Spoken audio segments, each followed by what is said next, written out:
Hi, my name's Paige Newman, and I'm the Manuscript Collections Curator at the Virginia Museum of History and Culture.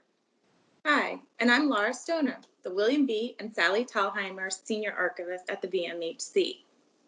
Laura and I will be jointly presenting this program, so bear with us as she pulls up the PowerPoint and we'll get started.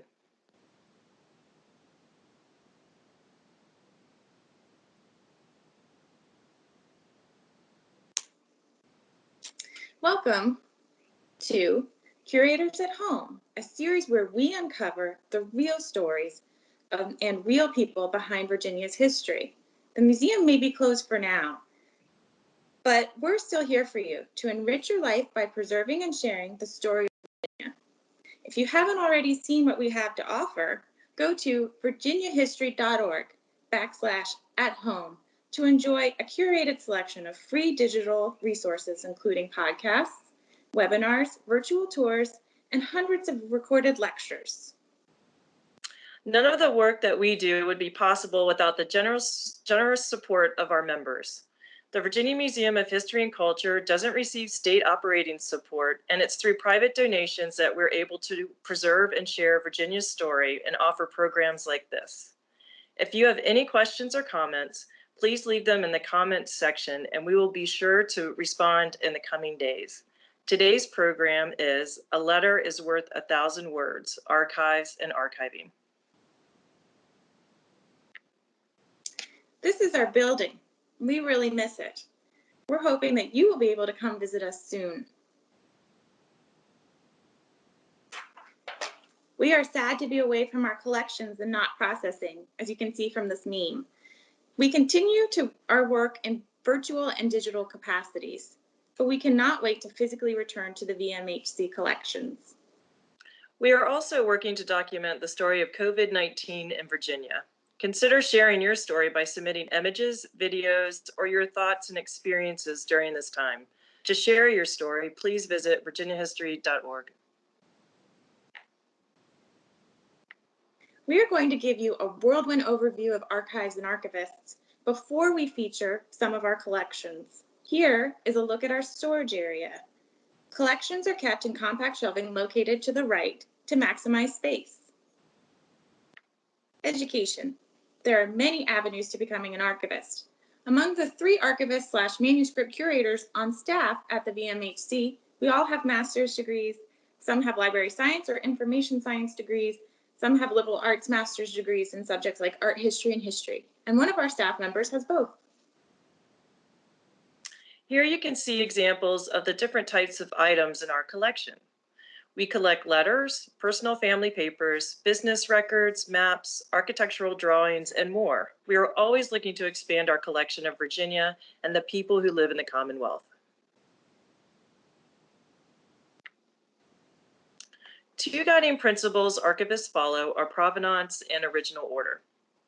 Provenance concerns where a collection came from and is a fundamental principle of archives, referring to the individual, family, or organization that created the items. Original order is the organization and sequence of records established by the creator of those records. It helps guide our preservation and organizational methods. Some collections are meticulously maintained, while others come in like a hurricane hit them. But archivists are trained to evaluate records for intrinsic value, no matter their condition. Here are some of the steps archivists take to process collections. Arrangement is when we organize the papers into groups of like materials in either chronological or alphabetical order. To the left side are examples of unprocessed collections, and to the right are processed collections that have been arranged and rehoused. Archival collections are all unique materials, and so no one collection is ever the same. One size does not fit all in our work. Questions that we ask ourselves while processing a collection is, what is it? When was it created? Who created it? Where was it created? And how do we physically describe it? We are trying to understand the creator and the context that they lived in. We want to share that information with the people who will do research in that collection. We are going to do 2 exercises today featuring collections. One where we virtually process a single folder from a collection, and another where we will learn how we describe a group of letters. All of these activities help us provide access to collections for the public. Archivists delineate between preservation and conservation. We take measures to preserve collections. Here you can see some examples of what we use to keep collections in good shape. Depending on what a collection needs will determine what type of box it will be stored in.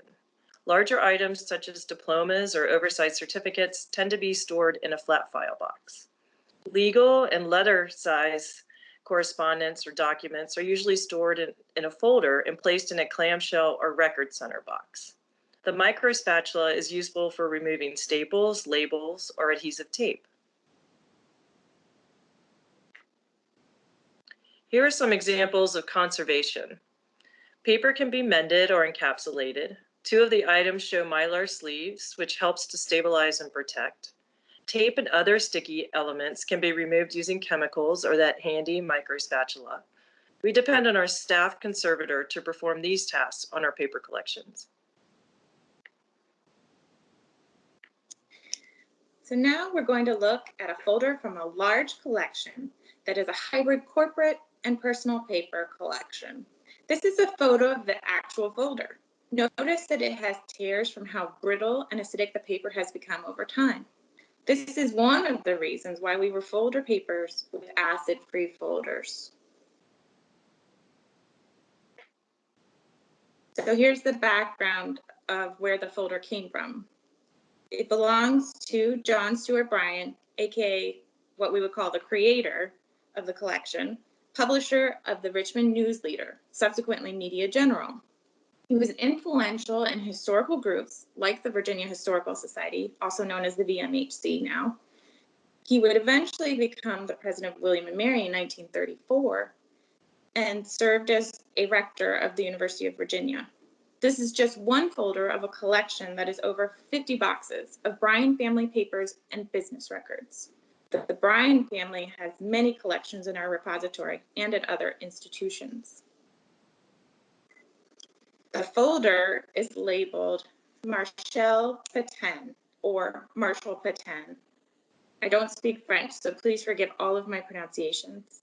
The label refers to a World War I military hero who led troops alongside American forces.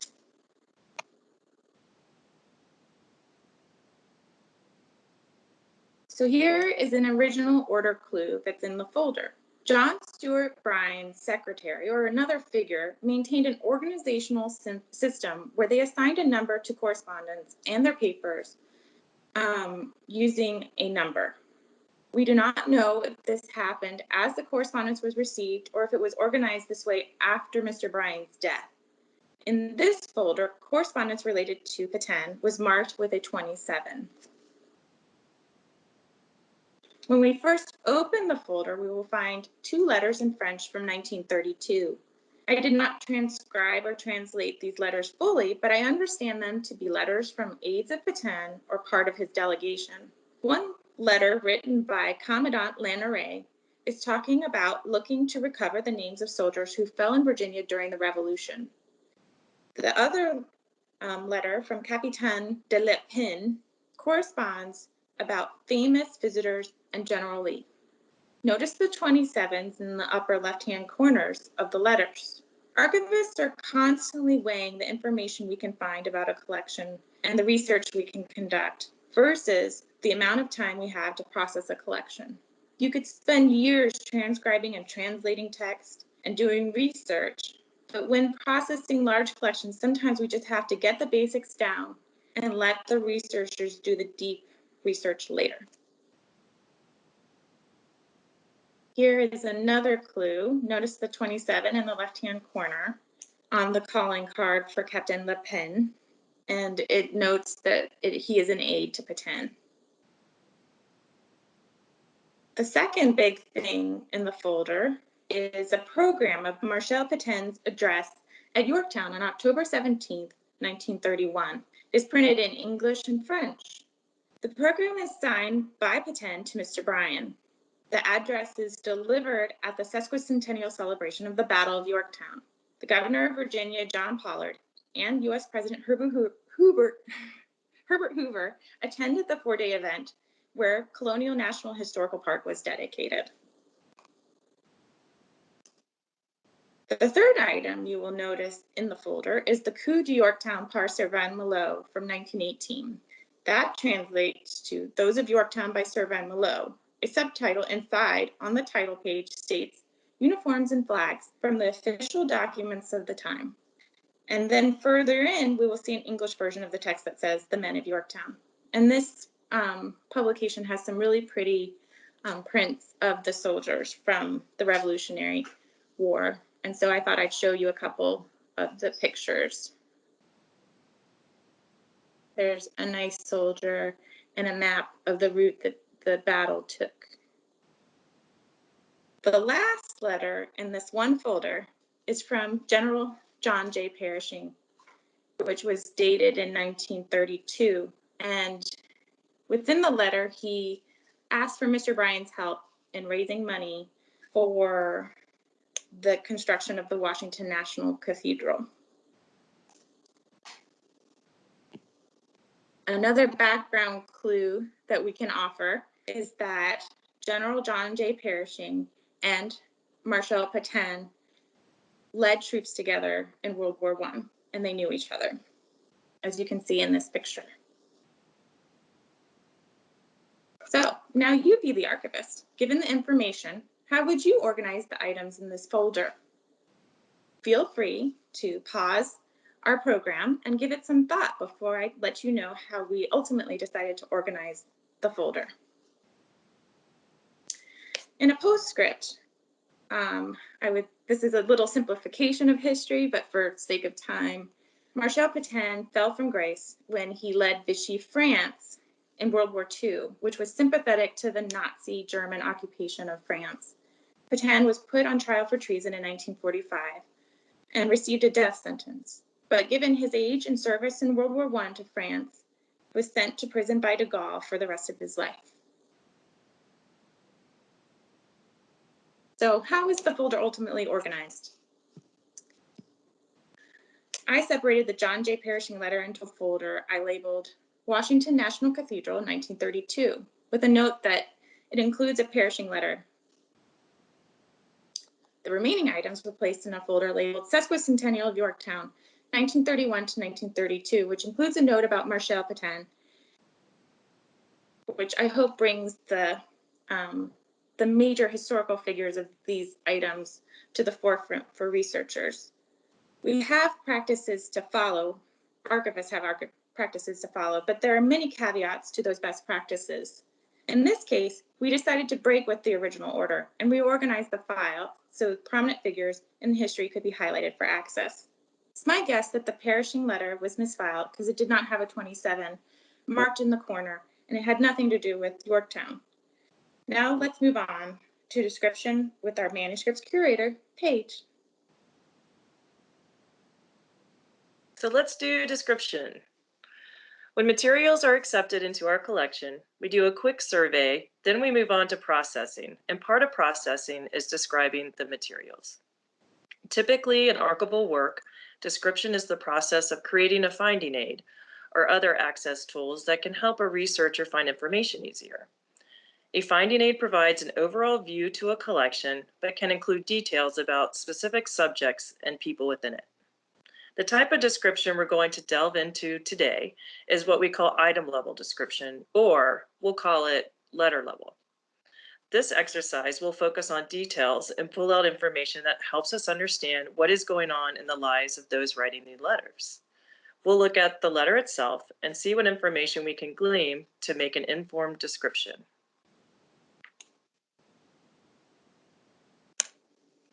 To get us started, here's a little background of the collection we'll be discussing today. The letters, there are 3 letters we're going to look at, and they were written during World War II by David Latham and Shirley Stovall Mims. Captain Mims was deployed to Iceland in mid-1942.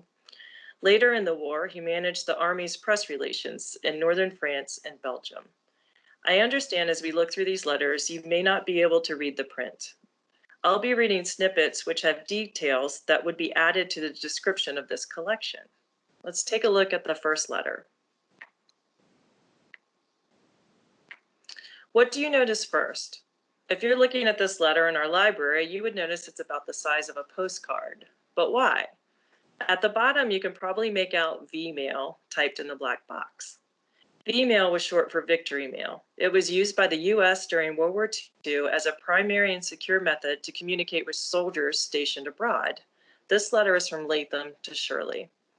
In the first paragraph, Latham writes, "The first B letter last week proved inadequate. Thought I could get more on it by scribbling, but my handwriting's much too big. And when I'd finished, I was disappointed to learn that I said just about nothing." As we know, he was deployed to Iceland in mid-1942 and probably had just gotten there since he writes about his first B letter. Let's look at the third paragraph. Latham says, "I had hoped, though, that the day would bring forth news of you, even if just a canned EFM. It's been a month since I've heard directly, and although I know you're writing, the mail hasn't come through yet. Ordinarily, I'd be concerned enough, but my cause for concern grows and grows as the day approaches. I did receive a cable from Mother today, however, and I'm taking her phrase, 'all's well at home,' to include you. At least this course is in accord with my usual practice of looking on the bright side of things." So, what's an EFM?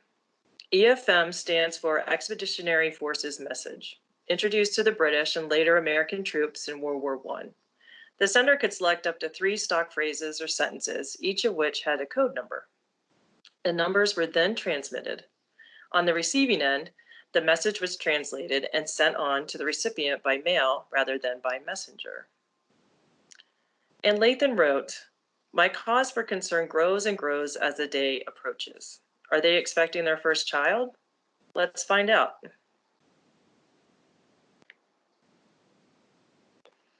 This handwritten letter is dated June 6, 1944. It's D-Day. Allied invasion of Normandy, the largest seaborne invasion in history. The operation began the liberation of German-occupied France and later Western Europe, and laid the foundation of the Allied victory on the Western Front. From the handwriting, you can surmise that Shirley is writing to Latham. You may be able to follow along as I read the first paragraph. This is the date that David and his grandchildren will have to memorize in the history class. I turned on the radio at 7 this morning when I got up to begin the day, and that was the first thing I heard. In fact, almost the only thing all through the day. Isn't it wonderful that the boys have had such a good beginning? I imagine that helps their morale a lot, as well as materially. And isn't it grand that we can get the news so quickly and fully? So the date tells us it's D-Day. There is a mention of David, so the day written in the first letter was referring to the birth of their first child. Shirley writes that David will have to memorize the date for history class. So she recognizes the importance of June 6, 1944. And she turned on the radio to get the news so quickly and fully. We still listen to the radio today, but think about how much technology has changed the way we communicate.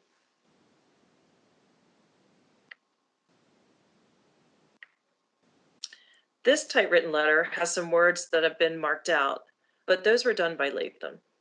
During World War II, letters were censored by military personnel and post office workers to protect sensitive information being leaked to the enemy, but that isn't the case for this letter. Latham is writing to Shirley. In the upper right is typed Belgium. During the latter part of the war, Latham managed the Army's press relations in northern France and Belgium. The first sentence of the first paragraph says, "Back tonight from the trip to Germany, and I feel much better than I did night before last when I wrote you." The first sentence of the second paragraph Latham typed, "Guess you're wondering what I was doing in Hitler's former domain. Can't exactly tell you now, but I can say that the trip there did me good. I don't guess it's good to be vindictive, but in this one instance, I don't have the slightest misgivings. The Germany I saw was in ruins, completely so." Latham goes on to describe what he sees and ends with, "I found myself deriving a great deal of satisfaction from the scenes I viewed in the land of the New Order. They asked for it, the Yank has given it to them. Perhaps most of my satisfaction came from the fact that just before crossing the German border, I stopped at an American cemetery. There, acre upon acre is filled with America's most precious commodity, her youth. It wasn't a good sight, and I saw then that money and such incidentals don't matter in evaluating the cost of war. We will never pay off the debt which represented by the thousands of white crosses I viewed. So this letter is descriptive and gives the reader a firsthand account of what Lathan experienced while managing press relations for the Army. And it also gives insight to his thoughts about the war. So Lathan returns home to the United States, and he and Shirley have a couple more children, and they live a long and happy life together. So there are more letters in this collection, but I hope this brief journey with description gives you an idea of what's involved in processing manuscripts. So when we reopen, we hope you'll come see us and visit the library. Please visit virginiahistory.org to learn more about our collections. We hope you enjoyed today's program. Remember, if you have any questions or comments, please leave them in the comments section, and we'll post a response in the coming days. Also, feel free to email us at our email addresses above. Be sure to tune in to our Facebook or YouTube page next Friday, May 29th at noon, when you can join Andy Talkoff, Senior Director of Curatorial Affairs, for a new episode of Curators at Home entitled True Crime: Sex, Murder, and the Trial of Thomas Cluverius. Thanks again for watching, and be safe. Bye. Have a great Bye. day.